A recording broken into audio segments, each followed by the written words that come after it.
हरिओम. अवधूत चिंतन श्री गुरुदेव दत्त. श्री स्वामी समर्थ. रिलीजियस काकू या आपल्या चॅनलवर तुमचे मनापासून स्वागत करते आणि व्हिडिओला सुरुवात करते. तुम्ही या चॅनलवर नवीन असाल तर लाईक, शेअर आणि सबस्क्राईब करायला विसरू नका. कमेंट्स मध्ये श्री स्वामी समर्थ लिहा. तुमचे एक लाईक आणि सबस्क्राईब आम्हाला पुढे जाण्याचे बळ देते आणि व्हिडिओ शेवटपर्यंत नक्की पहा. बघा, आपल्या आयुष्यामध्ये आपण संसारिक माणसं आहोत, त्यामुळे आपल्याला काही ना काहीतरी इच्छा असतातच. पण इच्छा पूर्ण झाली की दुसरी इच्छा असतेच. आपण स्वामीकडे व्यक्त करतो ती इच्छा.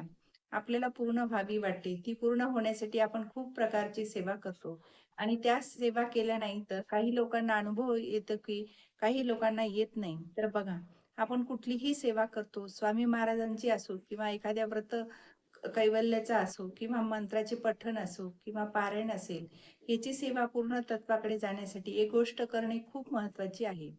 अगदी साधी सोपी आहे. ती गोष्ट म्हणजे प्रत्येक सेवा करण्या अगोदर केली तर त्याची आपल्याला 100% अनुभूती येते आणि आपल्याला ज्या काही इच्छा आहेत त्या पूर्ण होतातच. ती गोष्ट कोणती जाणून घेण्यासाठी आपल्याला म्हणजे हे पूर्ण व्हिडिओ बघावा लागेल. आपल्याला अडचणी असतात, कोणाला नोकरी मिळावी म्हणून सेवा करतात, कोणी प्रमोशन मिळावे म्हणून सेवा करतात, परीक्षेत चांगले मार्क मिळावे, घरात शुभ कार्य घडावे हे प्रश्न सोडवण्यासाठी किंवा श्री स्वामी चरित्र सारामृत पाठ असतील किंवा गुरुचरित्र पठण असेल, दुर्गा शतीचे पाठ असतील, ही सेवा ज्या वेळेस आपण करू याची आहे आणि आधी संकल्प करणे फार गरजेचे असते. संकल्पाशिवाय कोणतीही सेवा पूर्ण होत नाही. संकल्पयुक्त सेवा जर तुम्ही केली तर त्याचे फळ तुम्हाला अधिक पटीने मिळतेच.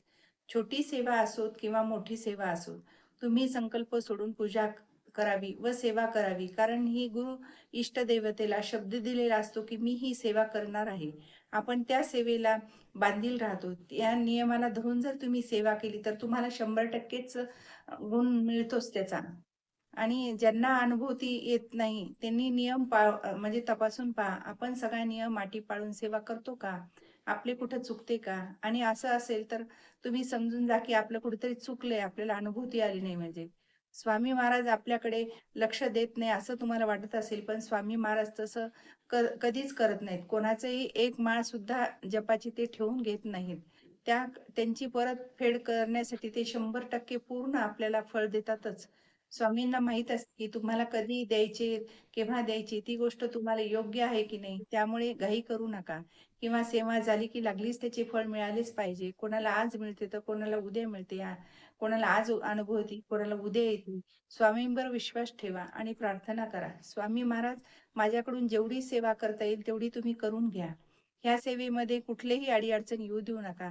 माझी सेवा पूर्ण करून घ्या असे बोलावे. माझी लवकरात लवकर इच्छा पूर्ण होऊ दे असे स्वामींना बोलून नमस्कार करावा, मुजरा करावा आणि स्वामींचा मनापासून प्रार्थना करायची. श्री स्वामी समर्थ. जय जय स्वामी समर्थ. माझा जर व्हिडिओ तुम्हाला आवडल्यास लाईक, शेअर आणि सबस्क्राईब करायला विसरू नका. श्री स्वामी समर्थ.